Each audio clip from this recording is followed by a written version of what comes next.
I don't really know where to begin.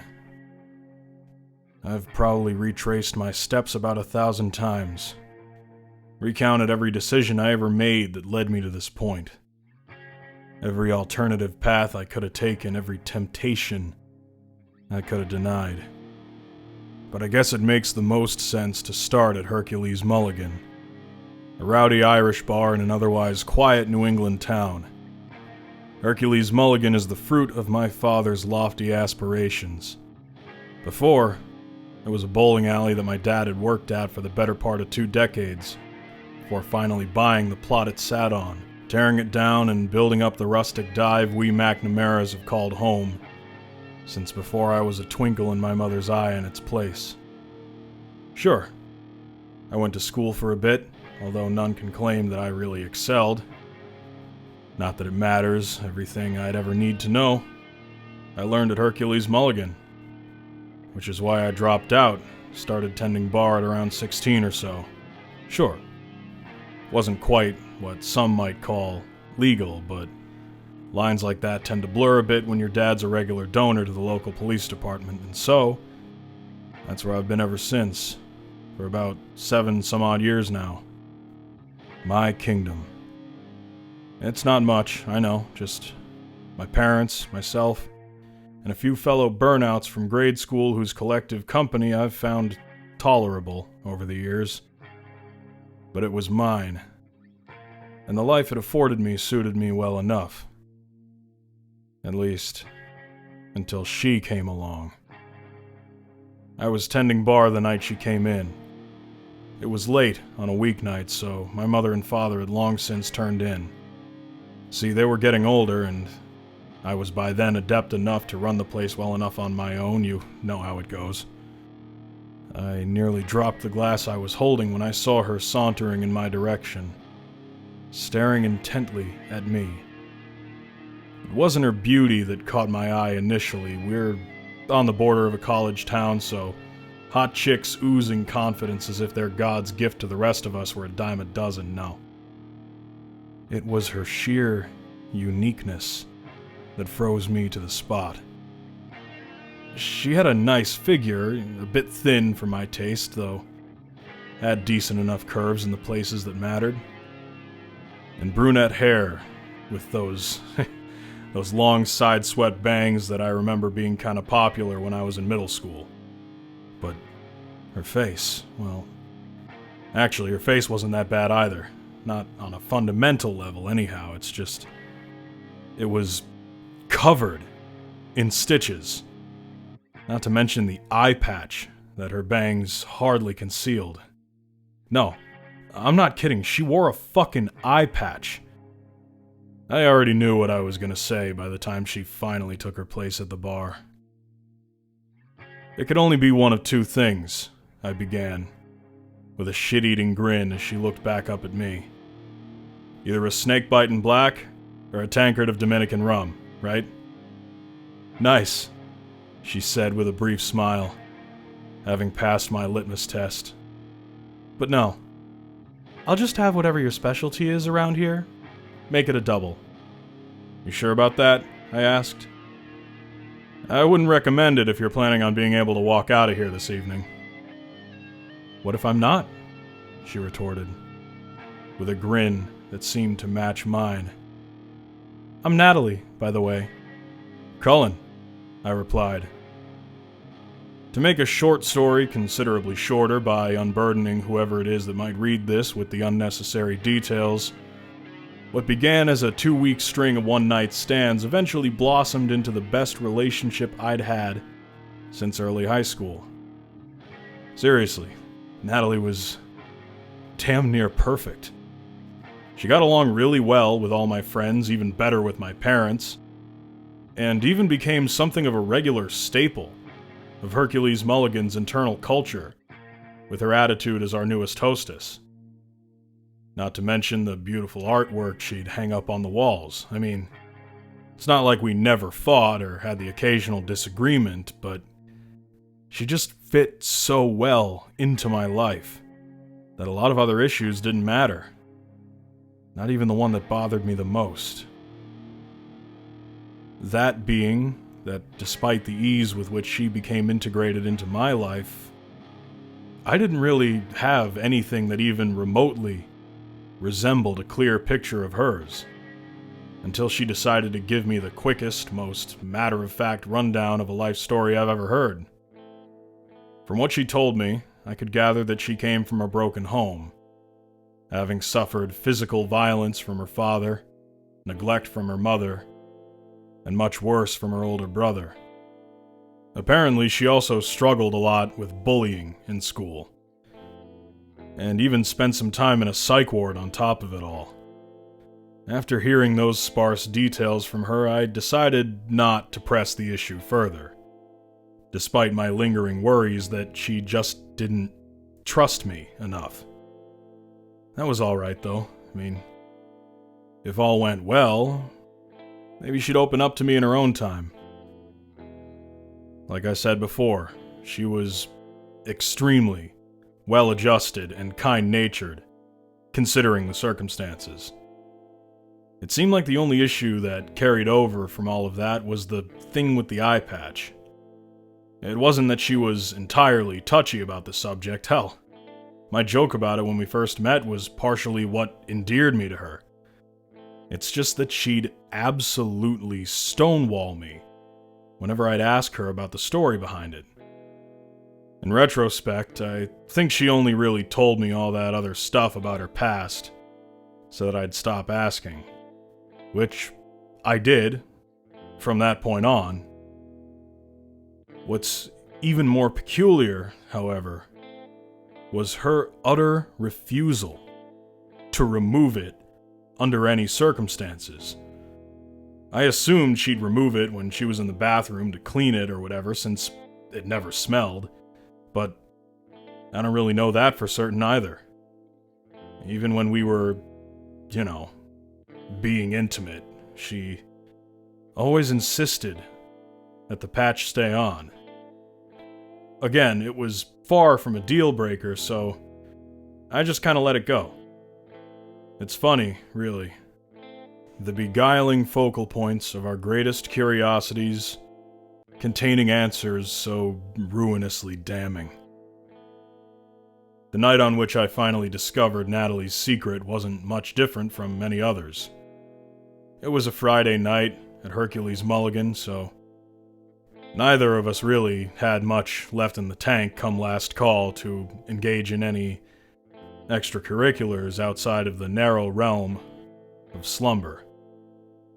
Despite that, like any MacNamara who happens to be sober on any given night, I'm a light sleeper, which is why I was able to hear the faint, familiar sound of an analog clock ticking. Odd, I thought. The only analog timepiece with which I'm personally familiar is the grandfather clock my dad keeps at his house. An old MacNamara heirloom, a prize my great-grandfather took home from an abandoned cottage in the Argonne after helping win the battle that took place there during the Great War. Or so I was once told in drunken confidence by the man. Of course, he refused to elaborate during the following day's hangover, or any other day leading up to his death a couple of months later, God rest his soul. Fuck. Off on tangents again, aren't I? Anyway, my point is, I don't really have any analog clocks in my apartment. Their constant ticking tends to irritate me for some reason, which is why the ticking I had heard that night sounded so out of place. Upon fully waking, my dreary, restless eyes then beheld a sight that I don't think any length of time or literage of whiskey will ever aid in obscuring. For the first time, I saw Natalie's fully unveiled face, and the small stopwatch that appeared to have been embedded into her left eye socket. More unsettling than that, if you can believe it, was the ravenous, wide-eyed grin she wore across her face. "Natalie, hun," I began, barely letting the words escape as she cocked her head slightly to the left. allowing for the moonlight to cast a glare on the small clock that was, again, lodged into her fucking skull. Is something the matter? Oh, Cullen, Natalie said as she slowly lowered her gaze to the floor. It really is a shame. Words can hardly describe how wonderful these last few months have been. But time, being what it is, ultimately brings all good things to an end. And it's with little satisfaction on my part to say this, but regretfully, Cullen. I tried with great vigor to suppress the lump that began to form in my throat as Natalie looked sharply back at me. Your time is up. The fuck are you on? My words were swiftly cut off by the knife Natalie had evidently been hiding behind her back, making its way towards me, barely missing its mark as I rolled off the bed onto my feet. Natalie, you don't have to do this, I said, as I held my hands up in her direction. If you're having one of your episodes again, I'm certain we can work through it. Don't we always? Wow, Cullen, she retorted with a smirk and a roll of her good eye. You really are just like everybody else, just like my tone-deaf whore of a mother who had me locked up with those doctors. You think I'm crazy, don't you? She paused with a brief, maniacal chuckle. Babe, you don't know the meaning of the word. She grinned briefly before lunging at me again. Thankfully, I managed to grab her wrist before she was able to bring the knife down on me. Sweet Jesus, Mary and Joseph, she was strong. Especially for a woman her size and shape, I thought to myself. With a great deal of effort on my part, I managed to throw her to the other side of the room, causing her to stagger only slightly. I used the time afforded to me by the distance between us to my advantage and bolted to the kitchen. I said a brief prayer of thanks for the assistance from my guardian angel, for ensuring that my handgun was, in fact, just where I left it in the cabinet right next to the coffee mugs. With the weapon I hoped against hope I wouldn't have to use, now in hand, I turned my back to the wall, to find Natalie standing about 10 feet away, grinning again. Put the knife down, darling, I said as tears began to form in my eyes. I don't want to have to do this. Natalie chuckled and playfully twirled the knife in her hand. Aw, really? She said with a mock, pouting tone. That's a shame. I really wanted to show you something cool that I can do when people try to shoot me. Please, I said, now nearly crying, don't make me do it! Natalie rolled her eyes in what seemed like annoyance and frustration. Well, if I must, she said with a shrug as she ran up to me. Prompted by her advance, I squeezed my eyes shut and pulled the trigger. Upon opening my eyes again, I was met with the sight of an empty space previously occupied by my apparently violently psychotic girlfriend. Hi, Cullen. I looked over to see Natalie now squatting on the counter. Before I could react or even ponder the implications of this woman being able to dodge a fucking bullet, she swatted me with such indelible might that I was flung into the living room. I felt the plaster of my wall crack as I slammed into it, then slumped onto the ground next to my coffee table. Natalie walked coyly up to me, knife in hand. I meant what I said earlier, by the way. I really am going to miss you, she said as she crouched down to my level and held my face in the palm of her hand. But you see, Cullen, that's just the nature of time, being what it is. The ringing in my ears began to drown out her monologue about time or the futility of existence in the face of entropy or whatever the hell she was talking about, which led to me looking down to the side and noticing that the prior commotion had knocked something off the table that being a more recent addition to the ever-growing collection of MacNamara heirlooms. The quartz decanter my father passed down to me for my 21st birthday. He had apparently won it in a poker game with one of John F. Kennedy's cousins, but he couldn't remember which one. Anyway, in my desperate hope that fortune might favor the bold for a second time, I grabbed the decanter. So in short, I'm really sorry, babe. Natalie raised the knife above my chest. But your time is... Even now, I hear the reverberations of it. That wretched crunching sound of my quartz decanter pulverizing the temple of Natalie's skull, and the small clock in her eye socket along with it. My relief was short-lived, quickly giving way to abject horror and grief.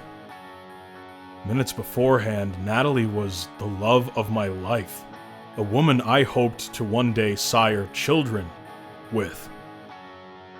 Thoughts like these are what clung to my mind like drying cement as the police busted down my door and surrounded me, presumably having been called by someone who heard the gunshot earlier.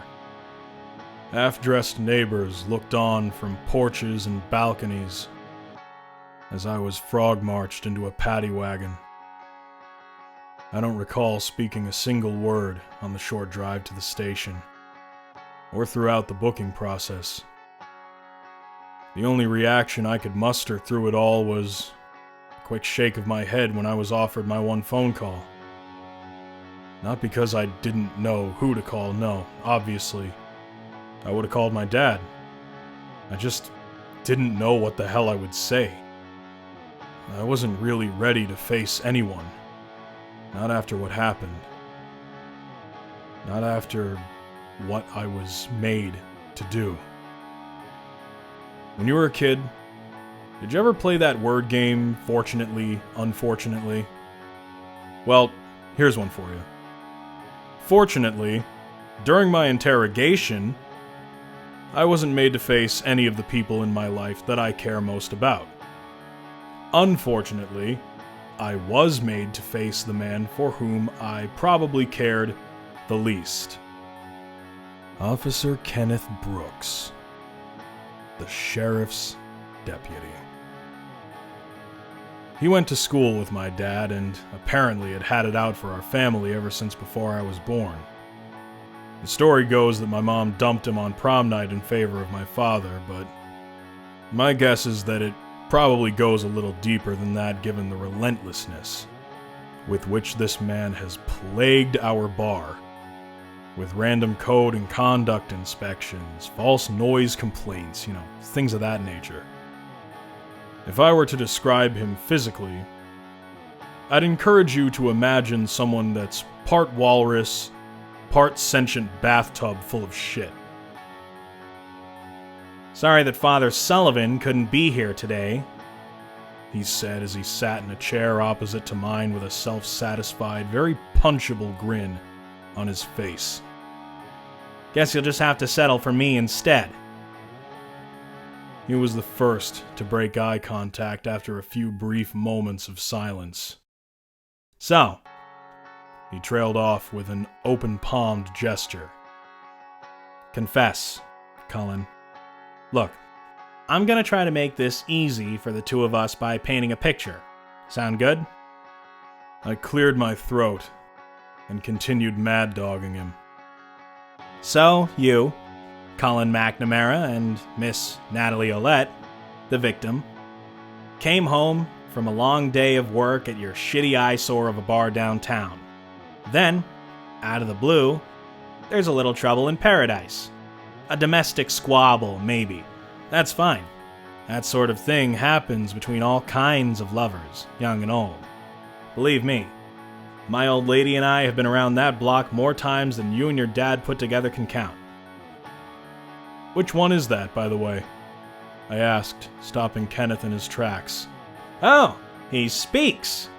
He exclaimed, before returning to his previous inquisitorial posture. Which what? Which old lady? I began. That OnlyFans girl from Milwaukee you're subscribed to? The one you met on that trip to Thailand last year? Was it the Nigerian princess? Kenneth slammed the table in frustration, and I'd like to think he didn't see me flinch for a short moment. I don't think I'd ever seen him this mad before. You gotta take comfort in the simple things in situations like these, you know? I wouldn't be acting up like that if it were me in that chair, MacNamara, he began. So anyway, you and Natalie had a little fight. Naturally, things got heated. Maybe she manages to find the exact set of words to toss you over the deep end. That's a common talent among those of the fairer sex, to be sure. So what do? Ball a fist? Close your eyes and count to 10? Get a glass of water? No. Of course not. You fly off the fucking handle and throw her into a wall. Then you take it even further by grabbing your gun. She, scared out of her fucking mind, grabs a knife. You shoot, you miss, she's coming at you with that knife, and BAM! He punctuated with a clap of his hands, then pointed at me. You grab the decanter and whack her so far in the next week you knock her fucking eye out. That's a nice decanter, by the way. It's being processed in evidence right now. Hopefully none of our boys get the bright idea of, swiping it and selling it on Craigslist or something like that. It'd be a real shame. Anyway, the picture is pretty clear to me. The one thing I'm trying to figure out is why, MacNamara? Why would you feel the need to take things so far when you've got your whole life ahead of you like that? I mean, what a waste of Liam's time. Grooming his only son for, what is it now?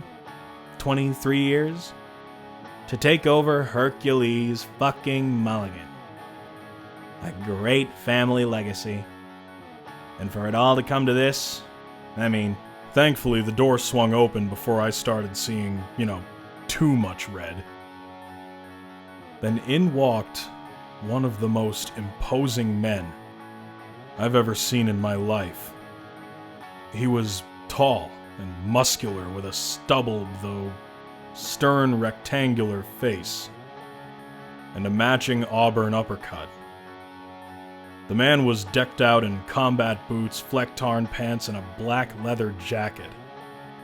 In the doorframe, he stood in stark contrast to the sniveling weasel that had just spent the last few minutes grilling me. And just who the hell are you, sir? Kenneth spat out with annoyed invective. Think of me as a saving grace, the man said as he looked at me and winked. What the hell was going on? I thought to myself. I'm Cullen's legal counsel, he clarified as he looked back at Kenneth, who seemed to be attempting to mask astonishment with indignation. Did they not teach you about the right of attorney consultation at the police academy, Officer Brooks? Kenneth was about to speak up, but was cut off by the man again. Okay. Just in case you were too busy sniffing glue during that class, it means that I can question my client privately. To put it in terms that I hope to God above you might possibly be able to understand, what that means is that when I come in, you get the fuck out. At this, Kenneth balled a fist and stomped out of the room.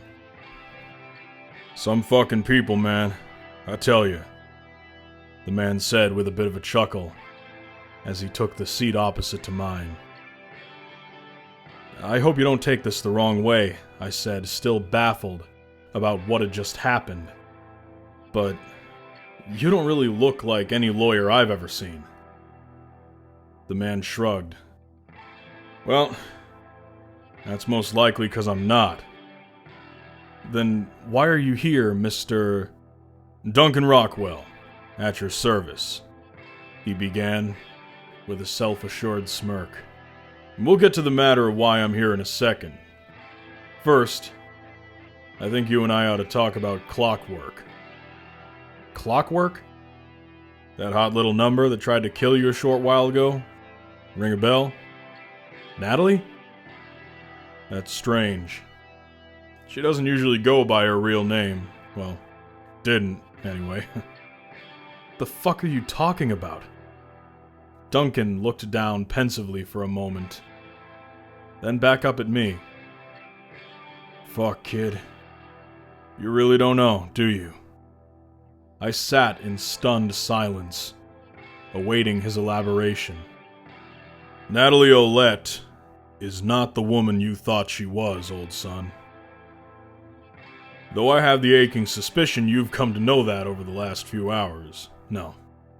She was a highly prolific serial killer known to most by her alias, Clockwork. She had a really rough go of things growing up, which more or less explains her lifelong fascination with the macabre, as exemplified by numerous drawings depicting scenes of bloody carnage that she created when she was in school. This, among other things, prompted her mother to have her committed to a funny farm when she was 14 years old, where some shit-for-brains doctor pumped her full of experimental drugs that enhanced her overall strength and agility, in addition to making her even more batshit fucking loony than she already was. The knowledge of the properties of these drugs, as well as the reason they were administered to Clockwork, died with the performing doctor, who she killed before going home and making baked potatoes out of her entire family. Since then, Clockwork has killed dozens more, believing herself to be the arbiter of time, whatever the fuck that means. As serial killers go, she had a pretty impressive run. Duncan then gestured to me, but it looks like she finally met her match this evening. I don't think I need to explain how difficult it was to wrap my mind around everything I had just heard. Hang on, I began. Assuming everything you told me is true, how is it that you know all of this?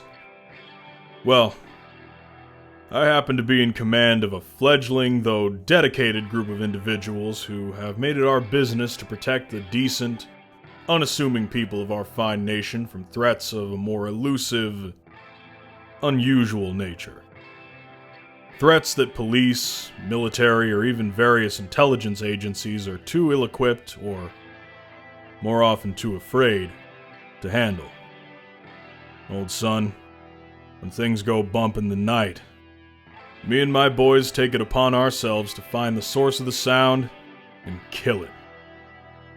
Like, for instance, my apparently superpowered serial killer ex-girlfriend. Exactly, Duncan exclaimed as he reached over and patted me on the shoulder. He grew contemplative as he returned to his seat. Man, we'd been tracking her for a while before the trail ran cold all those months ago. Gotta say, I'm a little embarrassed that she turned up here only a couple hours from our home base. Don't be, I said morosely. Guess I wound up taking care of it all in the end, more or less. You certainly have, Duncan replied with a playfully exaggerated tone of admiration. It's not every day that the everyman can take out an abomination like that. Actually, that's what brings me here this evening.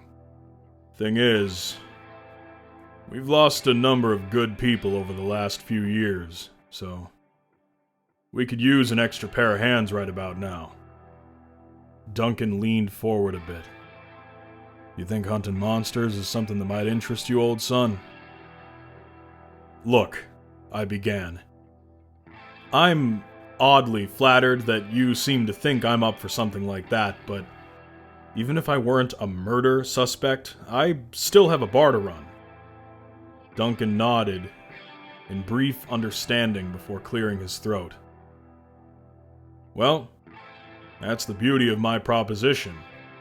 That being, if you make the right choice, my people have the ability to make all of that go away, set the record straight, clear your name entirely. We can help out with the bar as well. We take care of our own. And if I say no, I asked, trying to keep my cool, then I guess you'll have to take your chances with the legal system. And even if you manage to white-knuckle your way out of that, you'd still have to face the court of public opinion, which I can't imagine being too easy, with a dying local media looking for a nice bloody story to run until they've dragged your name so thoroughly through the mud that only a skid mark of its corpse remains. I can't imagine that being too great for Hercules Mulligan. But if you have the power to prevent that from happening, why don't you just do so regardless? I mean, you know I'm innocent. That's fair. We could. Duncan nodded. But I like to think I can see things in people. Now, obviously, you're nowhere near ready yet, but I can sense the raw potential underneath everything else. And I'm mighty interested in seeing if I can't dig it out. I weighed my options for a few moments before finally coming to the inevitable realization before me. I don't really have a choice in the matter, do I? It doesn't appear so, Duncan said with a bit of a shrug. So what now then?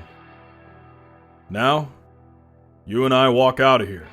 I take you back to home base, and you begin your new life as a fellow protector of the innocent against otherworldly evil. I should admit that it felt pretty righteous, walking out of the station with the bold determination of a free man, especially seeing the look on Kenneth's face as the chief of police told him to let us go. The sensation served as a refuge against my grief over losing Natalie and apparently never having had her in the way that I had thought in the first place, but also against the trepidation I felt heading into this new line of work. Can I at least pack some things and let my mom and dad know where I'm going? I asked as I got into the front seat of Duncan's Jaguar. I'm afraid not, old son. Not for now, anyway, he said as he began driving. By killing Clockwork, you've put a big red kick me sign on your back that'll definitely alert others like her, and they'll hit you with everything they've got. That being the case, we'll need to keep you under lock and key, at least until you're field ready. Wait, I protested. If these, whatever they're called, are as powerful and vindictive as you say, isn't everyone I know also in immense danger? As long as we can keep the story of what happened buried, I have no reason to believe that to be the case. Some of my people had a talk with the police and had the case files erased while we were there. As we speak, some of the others are presently taking care of the crime scene and relocating the body to home base, where we'll dispose of it. We have our own little method of doing so. You'll come to know it in the coming weeks or however long. If all goes well, the enemy will be none the wiser concerning your involvement with Clockwork. Failing that, we will be surveilling your family and friends. At the first sight of something strange, old son, I promise you we'll be on that like crazy on your patty pecker. Duncan had a brief chuckle at himself before I piped up again. No disrespect, I began, but it sounds like you have a hell of a lot figured out for an outfit that couldn't find Natalie until just now. It's like I said before, Duncan said, as he sipped from a scratched-up thermos of black coffee that had until that moment lain dormant in the cup holder. We have been spread pretty thin lately. Thing is, while our organization has dwindled, the enemy's number has grown exponentially. especially over the last decade or so. We didn't talk much for the rest of the drive, as I sat in silent contemplation regarding the implications of what had just been relayed to me. What was the true nature of this enemy of which Duncan spoke? Surely whatever this force is goes far beyond the scope of mere biologically enhanced serial killers. And if so, what else could be out there? Why were so many of these entities just now coming to the fore? More than anything, what the hell had I just gotten myself into? I don't really know what I had expected the base of some underground organization dedicated to fighting malevolent supernatural entities to look like, but I was definitely taken for a loop when Duncan pulled into what appeared to be an abandoned strip mall in Foxborough, Massachusetts. "Feast your eyes, Cullen," Duncan said as we exited his car. He raised his arms in a welcoming gesture. "Home, sweet home." When we entered the building, I came to find it as decrepit and abandoned on the inside as it was on the outside. "So, you guys operate out of a derelict nail salon?" I didn't think it was an unfair question, especially after the night I had. "Not in," Duncan corrected. "Under." With that, he snapped his fingers, prompting the nearly dilapidated counter near the center of the room to part down the middle, revealing a staircase that had been hidden underneath. When we descended the stairs, with the counter slowly closing back into place behind us, I immediately took note of the stark contrast between where I had just been and where I now found myself.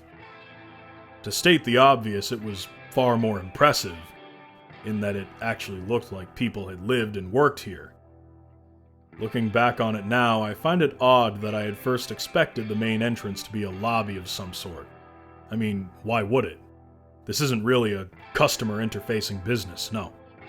The room looked like a typical communal living space, complete with a massive television, various gaming systems, and even a small minibar, among other things. To get a full picture, just imagine a common room in a college dorm, but a lot bigger, with no windows and walls made out of reinforced steel. These walls were aligned, however, with 6 metal doors, one of which being a rather large vault door located at the end of a wide hallway in the center of the room facing Duncan and I. "Let me show you around, old son," Duncan said as he slapped my back with a little too much force. He was probably just trying to get my attention, so I did my best not to show any sign of pain. The chuckle that escaped him led me to believe that my efforts were for naught. The first room we entered was fairly dark, illuminated only by the manifold screens that had been scattered about. The light from said screens revealed the dismal, chaotic state of the small living space. Takeout boxes lay strewn across the desks and floor.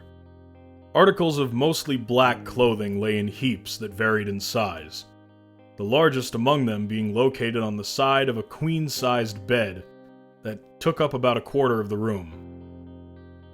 And I'm a bachelor in my mid-20s, so the last thing you should expect me to be shocked by, again, especially after the evening I've had, is a messy room.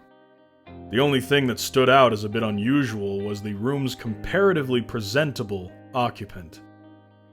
She sat up straight, in a rolling chair at one of the desks, diligently typing away and surveying the large monitor that sat on that desk, surrounded by corn-based snack wrappers and, of all things, Pocky. Despite the apparently horrific state of her diet, she seemed to be in very good shape, and had an aesthetic that made me admittedly nostalgic for those halcyon days of the scene subculture that seemed a lot harder to avoid in the early 2010s. Indeed, The dichotomy between her disaster area living space and her being clearly ready to head out to a black-veiled bride's concert at a moment's notice was starkly amusing. She didn't appear to be aware of our presence until Duncan cleared his throat. "Look alive, Vivian," he said, prompting her to swivel in our direction. "We have some new company." Duncan patted me on the back again. "Hi," she said, in an excited tone with a brief smile and a wave. "I'm Vivian Foster, but I generally prefer to go by my old DeviantArt handle, Demon Princess 666. It's so nice to meet you." "Yeah, likewise," I said with a weak wave of my own. "I'm Cullen." Vivian, or I guess Demon Princess 666, cut me off. "MacNamara, right? Am I pronouncing that right? Anyway, yeah, you're the one who killed Clockwork." "Word gets around pretty fast out here, huh?" I said. "Faster to Vivian than most of us you'll come to see," Duncan interjected. "Matter of fact, she's the one who tracked Clockwork down, a few hours after that whole ordeal between the two of you. She's kind of our go-to gal when it comes to intel gathering, Overwatch support while the rest of us are in the field, and basically all the computer shit around here." "I'm basically a walking encyclopedia of all things creepypasta," she said with a point of pride. Wait. It was my turn to interject. "What the fuck is a creepypasta?" "Don't worry about it," Duncan said. "Anyway, she'll be in charge of evaluating your training progress and eventual eligibility for the Cronenberg serum." Cronenberg serum? Again, we got a lot of time for that later. Let's continue our tour, shall we? With that, we nodded to Demon Princess 666 and walked over to the vault door. Duncan gestured to the door with his thumb. "And this is where you'll be spending a lot of your time going forward, especially over the next few weeks." With that, he turned the spokes that made up the handle with both hands and yanked it open. In essence, it was a very large gymnasium doubling as an armory and shooting range. This was more along the lines of what I had come to expect, complete with the massive mountain of blonde bearded muscle I saw sitting on a nearby bench doing concentration curls over in the corner. "Hey, Ivar!" Duncan called out. The man at the bench looked up rather slowly, smiled, then tossed the 100-pound dumbbell halfway across the room. When he stood from his spot and walked our way, I noticed that he dwarfed both Duncan and I by at least a couple of heads, sporting a torso that was about as wide as the two of us standing side by side. "Haven't seen you here in quite some time, Duncan. Grown soft and flabby, have we? Come back to dispute it, I hope?" the man said with a bit of a chuckle. "Ivar, we sparred not even 2 days ago, don't you remember? And I handed you your ass on a garnished wine-marinated platter." "Just barely, big fella. Just barely. Anyway, I was just showing our new recruit around, acquainting him with our many talented friends and the like. Speaking of which, Duncan returned his attention to me. "Cullen, this is Ivar. He more or less lives in this training facility and occasionally sleeps in one of the other rooms. Of course, just by looking at him, you might think his brain is made entirely out of muscle and alcoholic beverages of the honey-based variety. But he's a certified savant when it comes to weapons development. In other words, he's like a Rain Man for killing shit. Yeah. Though I aim for precision and adaptability in my crafting, I harbor much respect for the subtle simplicity of cracking someone's skull with a fancy liquor vessel." Strangely, Ivar's words made me feel more homesick than flattered. Nonetheless, I managed to eke out a quick thanks, I guess, before Duncan interjected again. As I inferred before, old son, you'll be reporting here first thing tomorrow. Let Ivar here show you a thing or two." The way the two men smirked and nodded to one another was, to say the least, daunting in its implications. It was then that we returned to the hall, this time to be greeted by a man standing outside the door, staring at us both with a stern intensity. While the man was certainly taller than both of us, he was definitely a lot shorter than the hulking behemoth to whom I had recently become acquainted, and even thinner than me. He also seemed a lot older than any of us, sporting a head of tightly groomed white hair and thick white mustache to accompany his already considerably pale complexion. Nonetheless, he was quite intimidating. Arguably more so than any of the others I've met so far, which is saying a great deal. "The newest addition to the organization, I presume," he said, matter-of-factly. It's clear that he was talking to Duncan, but his gaze never drifted from me. "Seems so," I said. "Guess you're stuck with me." My attempt to lighten the mood failed to faze him, rendering me bereft of my usual social self-defense mechanism. Fortunately, Duncan came to my aid in breaking the silence. "This, Cullen, is Lance Dillinger.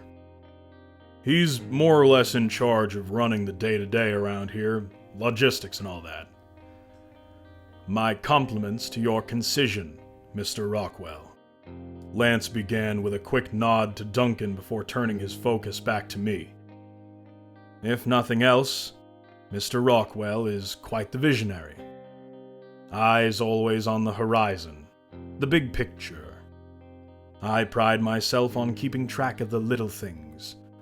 All of the delicate threads that encompass this magnificent tapestry with which Duncan is far too busy to concern himself are entrusted in my care. I, Mr. MacNamara, am the devil in the details. Take heart, and a great deal of deliberation, in all decisions that you make while you find yourself among us, Mr. MacNamara." Lance stepped a bit closer to us and looked directly into my eyes. "Because I will be watching." He stepped back and, for the first time since I saw him, smiled. "Carry on, gentlemen." With that, he walked away. "Don't look too comfortable," Duncan said, breaking me from my trance. He's not usually that chipper. Not that you should let any of that get to you, he's just trying to make sure the ship is snare tight. Plus, he found a way to balance our budget well enough to hook us up with enough 2-ply toilet paper to last us at least a few generations. So, I'm sure that he really cares for us, deep down. With a quick laugh, Duncan brought me to our tour's final destination. My new living quarters. It had a simple layout. A well-made twin-sized bed sat in the far corner, opposing a desk and a chair that sat at the far end. Duncan must have taken note of my fixation on the leather-bound book that sat squarely on the center of the desk. A while back, Vivian and Lance came to the consensus that it'd be helpful for all of us to keep private journals. Record the events of our days, any thoughts we might have, or really whatever you feel like, I guess. Don't worry, no one's gonna read it. "Good to know," I said. "And here's a little more good news. That's not your only welcoming present," he said as he fished my bloodied whiskey decanter from his satchel. "Scooped this up from evidence just before I came to see you at the station. Figured you might want to keep it as a trophy." "A trophy?" I asked. "Yeah.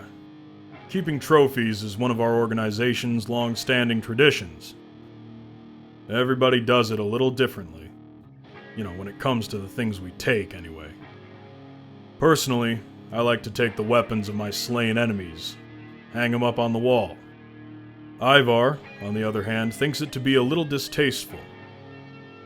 Thinks they ought to be armed for their transition to the other side or some other such thing. Of course, he likes to cut their heads off, hollow out their skulls, and turn them into drinking receptacles. Ever so classy, that guy. Duncan chuckled to himself. Well, I appreciate you bringing this back for me either way. It's kind of an heirloom, I said. Fucking Irish.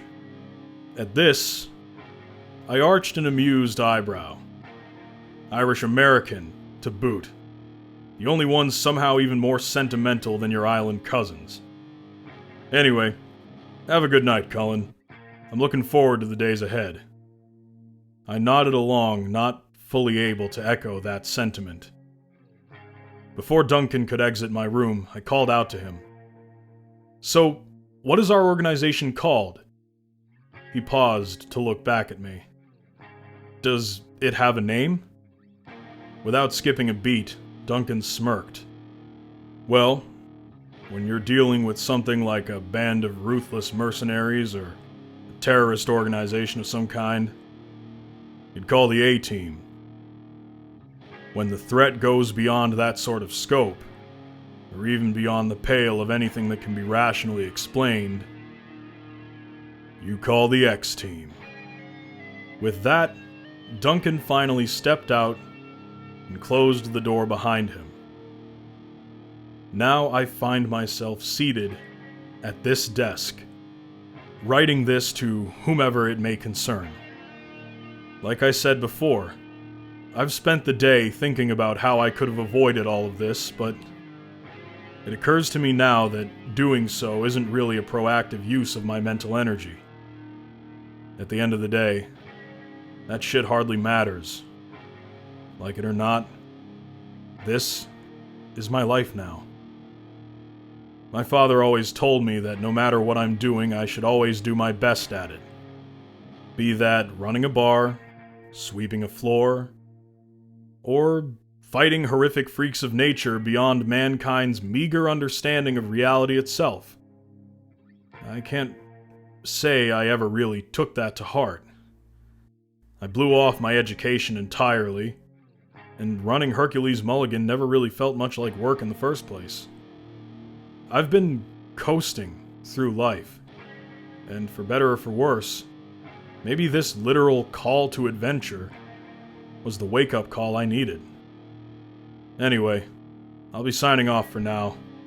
I'm gonna need to be well rested if I want to get through the first day of what I can only assume will be my new friend Ivar repeatedly beating the shit out of me.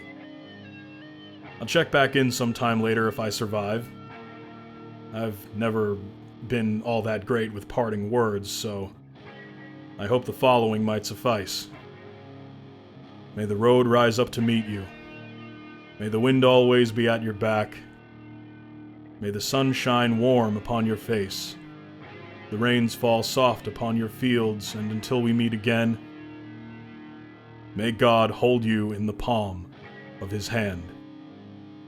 God help me.